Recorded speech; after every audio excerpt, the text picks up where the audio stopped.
दोस्तों नमस्कार। उल्टा नाम जपे जग जाना, वाल्मीकि भय धर्म समाना। आखिर क्या है राम नाम शब्द में, जो कि वाल्मीकि मरा मरा कहते हुए ब्रह्म को प्राप्त हो गए, राम को प्राप्त हो गए। वैसे तो दुनिया में हर तत्व का अपना गुण और दोष है। आम जो होता है वो मीठा होता है, जामुन होता है वो खट्टा होता है, गेहूं गेहूं को खाकर पूरी दुनिया जीवित रहती है। वहीं साइनाइड को चखने मात्र से अगर कोई व्यक्ति उंगली पर लगाकर चख भी लेता है, आज तक साइनाइड का कोई स्वाद नहीं बता पाया। व्यक्ति की साइनाइड चखने मात्र से मृत्यु हो जाती है।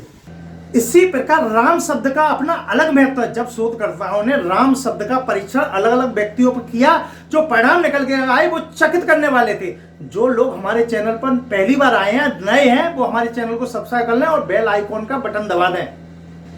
आखिर क्या कहते हैं वैज्ञानिक, को क्या पाया जब किसी व्यक्ति पर राम नाम शब्द का परीक्षण किया गया। वैज्ञानिक और शोधकर्ताओं के परीक्षण से पहले यह जानना जरूरी कि हमारे धर्म ग्रंथ क्या कहते हैं राम शब्द की महिमा पर। जब भगवान राम वनवास में थे तो उस समय नारद जी उधर होकर निकल रहे थे। भगवान राम को वन में देखकर नारद जी उनके पास आ जाते हैं, उनको प्रणाम करते हैं और नारद जी भगवान राम से कहते हैं, हे प्रभु, आपने मानव कल्याण के लिए ये राम रूप जो रखा है और इसी कारण से आप दुख भोग रहे हैं। हे प्रभु, यदि आप मुझे अपना भक्त मानते हो तो आपसे एक वरदान मांगता हूं। जब श्री राम ने उनको नारद जी को वरदान मांगने की स्वीकृति दे दी, तब नारद जी ने भगवान राम से कहा, हे प्रभु, वैसे तो आपके अनेकों नाम है और उनकी अपनी अपनी महिमा है, लेकिन त्रेता युग में आपने राम के रूप में जो जन्म लिया है या अवतरित हुए हो और आपका नाम राम है, इस नाम को सिद्ध कर दो। भगवान राम ने नारद जी को यह वरदान दे दिया और राम नाम को सिद्ध कर दिया, मतलब एटॉमिक बना दिया, असरदार बना दिया। अब हम बात करते हैं कि वैज्ञानिक क्या कहते हैं। जब वैज्ञानिकों ने परीक्षण किया, परिणाम चकित करने वाले थे। वैज्ञानिक और शोधकर्ताओं ने राम नाम शब्द का परीक्षण व्यक्तियों पर, अलग अलग मानसिक स्थिति पर, सुखी दुखी व्यक्तियों पर जब किया तो परिणाम चकित करने वाले आए। जब पहले खुशी व्यक्तियों पर, जो लोग खुश थे, उन पर राम शब्द का उच्चारण करवाया गया और परीक्षण किया तो पाया कि माइंड से ऐसे हार्मोन्स की उत्पत्ति हुई जो व्यक्तियों के शरीर और मानसिक स्थिति पर अच्छा प्रभाव डालते हैं, जिससे व्यक्ति की उम्र में वृद्धि होती है। वहीं दूसरी ओर दुखी और उदास व्यक्तियों पर राम शब्द का उच्चारण करवाया तो आप जानकर दंग रह जाओगे कि उनका तनाव तुरंत कम हो गया और नई ऊर्जा की उत्पत्ति हुई। मानसिक और शारीरिक स्थिति में सुधार आना चालू हो गया। आप इस बात को इस प्रकार समझिए कि आप कीचड़ के तालाब में फंसते जा रहे हैं और उसी समय कोई आपको रस्सी फेंक देता है। आप उस रस्सी को पकड़ लेते हैं तो आप एक तो उस तालाब में अंदर जो जा रहे थे, फंसते जा रहे थे, वहीं रुक जाएंगे और वहीं दूसरी ओर उस रस्सी के सहारे आप उस तालाब से निकलने की कोशिश करोगे, आप निकल भी आओगे। आप इसी प्रकार समझिए कि जिस प्रकार तालाब में डूबते वक्त जो काम रस्सी का है, वही काम जीवन में राम नाम का है। एक्चुअल में हम जैसा सोचते हैं वैसा ही हमारा दिमाग जो है वो हार्मोन्स को रिलीज करता है। उन हार्मोन से ही हम सुख और दुख को महसूस करते हैं। राम शब्द के लेने से राम शब्द का प्रभाव ऐसा है कि वो हार्मोन जो निकलते हैं वो सकारात्मक निकलते हैं। कुछ वैज्ञानिकों का मानना है कि ब्रेन की 75% यानी 75% बीमारियां राम नाम शब्द से ही दूर हो सकती हैं। इसी कारण से अच्छी दवाओं के लिए रामबाण शब्द यूज होता है। कभी सूर्यबाण यूज नहीं होता, ना ही कभी चंद्रबाण यूज होता। रामबाण ही हमेशा शब्द यूज होता है, क्योंकि राम शब्द की महिमा अलग है। शायद आपको स्मरण होगा, जब धनुष भंग हुआ था, भगवान राम ने शिव धनुष को तोड़ा था।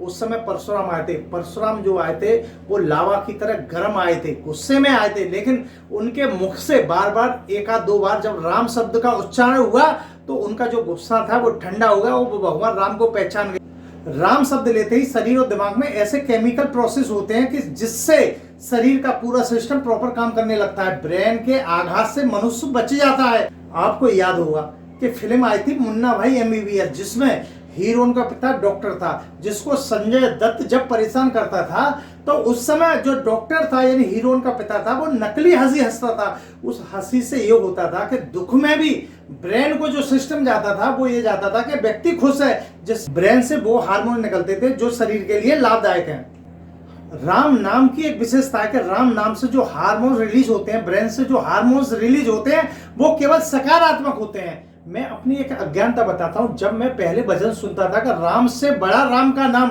तो मैं सोचता था कि राम से बड़ा राम का नाम कैसे हो सकता है। लेकिन जब मुझे रामचरितमानस पढ़ने का मौका मिला तब मुझे एहसास हुआ कि बात ठीक है।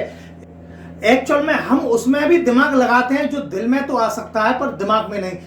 तुलसीदास लिखते हैं कि राम में केवल साकार रूप है, जबकि राम के नाम में साकार और निराकार दोनों रूप हैं। इसलिए राम के नाम के प्रभाव का आनंद लो, दिमाग मत लगाओ, क्योंकि दिमाग लगाकर तो हनुमान जी चक्कर में आ गए थे। जब भगवान राम वनवास में माता सीता की खोज कर रहे थे तब वो सुग्रीव से मिलने जाते हैं, और उस समय सुग्रीव जो थे ऋषमुख पर्वत पर छिपे हुए थे। सुग्रीव क्योंकि राम और लक्ष्मण को जानते नहीं थे, सुग्रीव हनुमान जी से कहते हैं कि हनुमान आप जाकर ये पता लगाओ कि ये जो राजकुमार हैं कौन है, कहीं ये बाली ने मुझको मारने के लिए तो नहीं भेजा। तब हनुमान जी पंडित का रूप बनाकर भगवान राम के पास जाते हैं। अब भगवान राम समझ जाते हैं कि हनुमान जी जो है वो भक्ति भाव से नहीं अपने दिमाग से समझना चाहते हैं, इसीलिए भगवान राम ने हनुमान जी को भी चक्कर में डाल दिया। जब हनुमान जी को ये पता चलता है राम और लक्ष्मण है तो हनुमान जी कहते हैं कि मैं तो स्वभाव या जन्म से ही बानर हूं, लेकिन प्रभु आपने तो मुझे पहचान लिया था। तब भगवान राम कहते हैं कि जो मुझे अपने दिमाग से जानना चाहेगा उसके लिए मैं सरल नहीं कठिन हो जाऊंगा। राम नाम की महिमा का उदाहरण इस युग में यानी कलयुग में इससे बड़ा हो नहीं सकता कि जो बीजेपी कभी एक सीट नहीं ला पाती वो आज 350 पार है। अगर वीडियो अच्छा लगा हो तो सब्सक्राइब करें और बेल आइकॉन का बटन दबाएं। हम फिर मिलेंगे नई वीडियो के साथ। जय हिंद, भारत माता की जय।